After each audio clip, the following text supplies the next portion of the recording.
Ladies and gentlemen, my name is David Marcus. I'm president of the El Paso Holocaust Museum and Study Center here in El Paso. I have been fortunate to have spent time with some great people, and I tell my children that some of the best lessons they'll ever learn will be from listening to and being with the important people of our time. I have a dream today.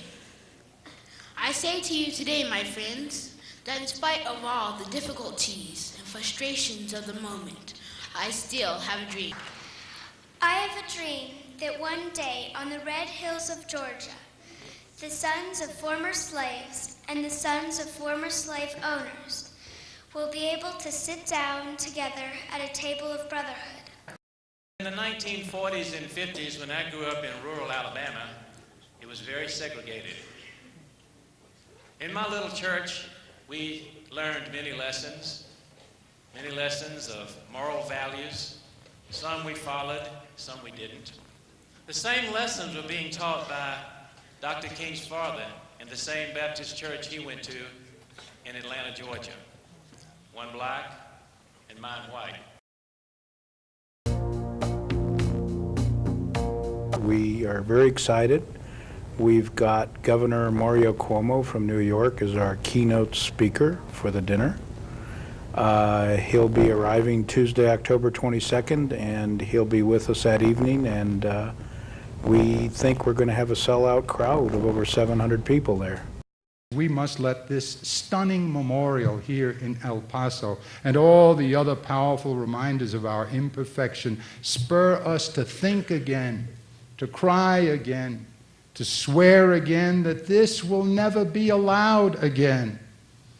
That we will stop it, you and I, the survivors and the witnesses, by coming together, by offering the world good instead of evil together, by recognizing we are all children of one God, that we are all brothers and sisters, however different the accidents of our complexion or our culture, by turning our indifference into concern, our fear into understanding, our hate into love. That is the redemption.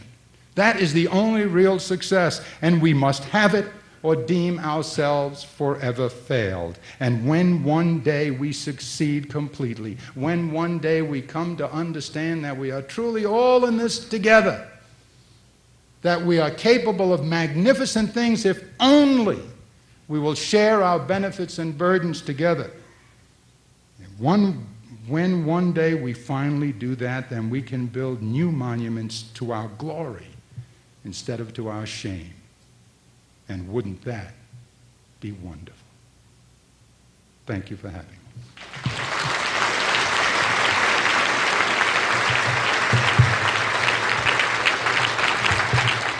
I think people need to change the way they think.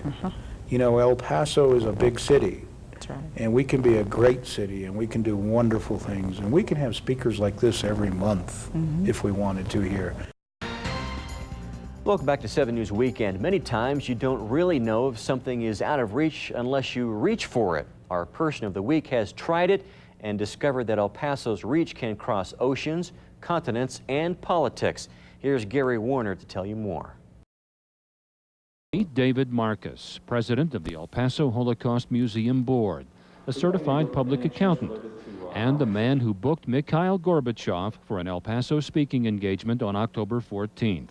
He did it with a letter that Gorbachev's agent says persuaded the former Soviet president. I think that you enjoy what you're doing, and I love this.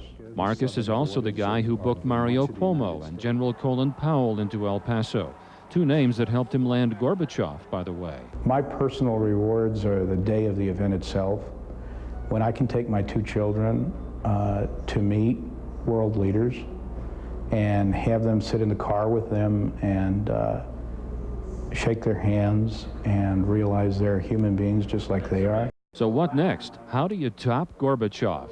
I don't know. If you have any ideas, please tell me. Looking back a year ago, you might remember the holiday stories about Y2K and El Paso's Millennium Celebration. You may also recall promises of a second Millennium Party this year, but that's not happening. In fact, the first one is still not paid for. And as Channel 4 News reporter Garrick Brenner found out, a year later, the hangover continues. Hey, everybody. The big soiree was touted as a huge success, complete with promises for an encore in 2001. Our designation as a Millennium Community from the White House is a 2-year designation, yes.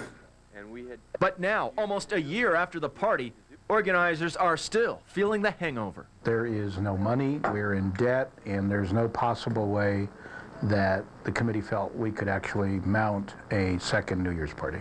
Marcus, the party committee treasurer, points to more than $61,000 of still unpaid bills, almost $47,000 owed to the city, and he blames Elvia Hernandez, a city representative, and the event's coordinator. She was writing checks without any backup. She had no second signatures on the checks. She was writing checks to anybody that walked in and claimed that they owed money. He was a treasurer. He received every single bill, every single check, and he signed every contract. In fact, Marcus points to a table full of contracts, invoices, and memos addressed or signed only by Hernandez. This is bills from Lopez Advertising. It's addressed to Elvia Hernandez. El Paso Fire Department's addressed to Elvia Hernandez. Sarabia's is addressed to Elvia Hernandez with her office phone number on it. And how much is that bill for? This bill's $2,975. I don't think we've paid it yet because we don't have the money to. And then there's one contract owing the county over $500 still unpaid. Marcus's signature is there, but he says he did not sign it. She signed my name, and it's obvious she did because it's not even my signature, it's hers. Did you sign his name on any contracts? Of course not. Never. Why would I do a thing like that? Garrick Brenner, CBS 4 News. Local celebrities took some of it off for an organization that gives families comfort when a loved one is dying. Arguably, the most notable is County Commissioner Betty Flores, pictured with some of El Paso's bravest. Calendars sell for $19, and you can get them at Hospice of El Paso offices or online at sexywaiters.com. The face that inspired Lois Lane to take an open-air flight over the fictional city of Metropolis now gives hope to the handicapped to have a real-life superhero, Christopher Reeve. The El Paso Holocaust Museum and Study Center is proud to bring Christopher Reeve to El Paso Monday, September 27th at the El Paso Civic and Convention Center Grand Hall with popular recording artist Jose Feliciano. Christopher Reeve and Jose Feliciano, an evening that will make a difference. Dinner tickets are $100 per person. For tickets and information, call the El Paso Holocaust Museum and Study Center at 833-5656. President Clinton could be headed to the Sun City as keynote speaker for the Holocaust Museum. So tonight's viewer call-in question asks, how much would you be willing to pay to hear him speak? Here are some of your responses. I would not pay 1 penny to hear Bill Clinton speak. I would not pay a penny to listen to Bill Clinton. I wouldn't pay $1 to go see Clinton. Bill Clinton would have to pay me, and he couldn't pay me enough. I think Bill Clinton is the Ricky Martin of politics. You bet I'd want to go. Yeah, with respect to the possibility of me paying to hear Clinton speak here in El Paso, I'd be happy to give $5 to the cause to not have him appear. I would pay any amount of money that was required to listen to Bill Clinton. The Holocaust Museum is looking for a big fundraising draw. And even though Clinton reportedly commands $100,000 a speech or more, virtually everyone says he's a guaranteed investment. The official contract is not even signed, but the Holocaust Museum is already involved in the controversy that is Bill Clinton. Today, museum board members explaining their rationale behind what's been 5 months of courting the former president for a big fundraising dinner. The primary reason and the biggest goal of all is to raise money to keep this museum alive. And if we can't keep the museum alive, then anything else we do is moot. The Holocaust Museum has a history of booking big guests that draw thousands for an annual dinner that costs over $100 a plate. $1,400 paid to hear Norman Schwarzkopf last year, $1,700 for Christopher Reeve in 1999. And if they can land Clinton, organizers are aiming for as many as $2,500 in attendance.